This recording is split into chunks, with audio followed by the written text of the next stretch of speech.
I'm Jason Gorber from ThatShelf.com, and we're here to talk about Julia Ducournau's TITANE. ThatShelf. So TITANE is a super weird movie. It's going to have a lot of people talking, that's for sure. Her film Raw played here in the UCR subsection several years ago. That was a film about a vegetarian student, a vegetarian veterinarian who decided that she actually liked the taste of human meat. Very interesting sort of genre pick, very stylish, very French, and a really sort of explosive debut here on the Cannes scene. Her latest TITANE is in an official competition, and as such it's generating even more attention because there's not many films that actually where a lot happens, that is super violent, super gory, and a lot of stuff actually takes place.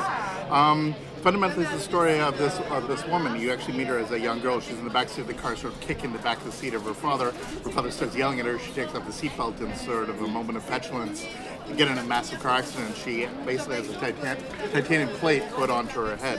And from that point of view, we see her as she reaches adulthood. Now she's some sort of like a dancer, somewhere.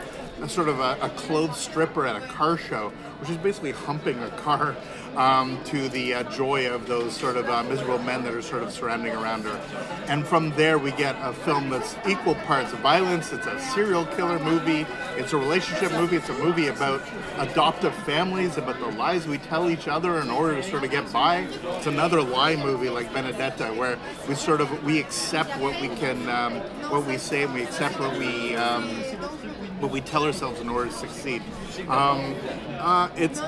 I like the movie a lot. I think some people will love it.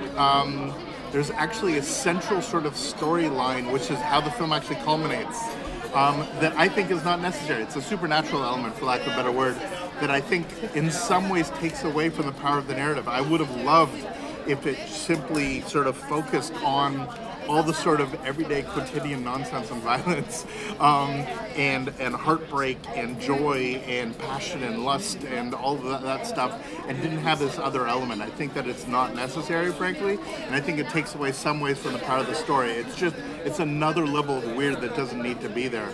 Look, the film borrows heavily from some masters of the genre. You can see tons of Mieke in there, you can see tons of Refn in there, and definitely Cronenberg. I mean, obviously Cronenberg's Crash was played here, another film where somebody fucks a car.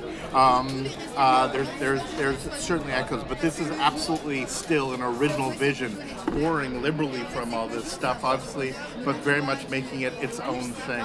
The performances are great, and by the time the film sort of settles into this sort of two-hander between these two very broken people, it just becomes all the more interesting. You're just not watching savagery for the sake of savagery, or somebody making just terrible decisions, and you're not even caring why they're doing it. It's really interesting. Think of this as an incredibly dark version of Yentl, and you have sort of some of that at play. It's gender fluid. It's sort of violence and romance fluid. It's absolutely sort of playing with our expectations and doing so in a way that I think is really quite captivating. For me, as I said, it's not a total home run because it just has. It's sort of like they made the perfect dish and then just added a bunch of stuff on top, which for me was unnecessary and sort of took away from some of its charms. But when this film works, it absolutely works, and I really think that we have here a tremendous directorial talent who's doing something really fascinating. So from Cannes 2021, I'm Jason Gorber. Thanks so much for watching. Check out many of our other reviews here on the channel, and we look forward to seeing you next time. Definitely check out TITANE, Titanium, and let me know what you think in the comments below. All the best.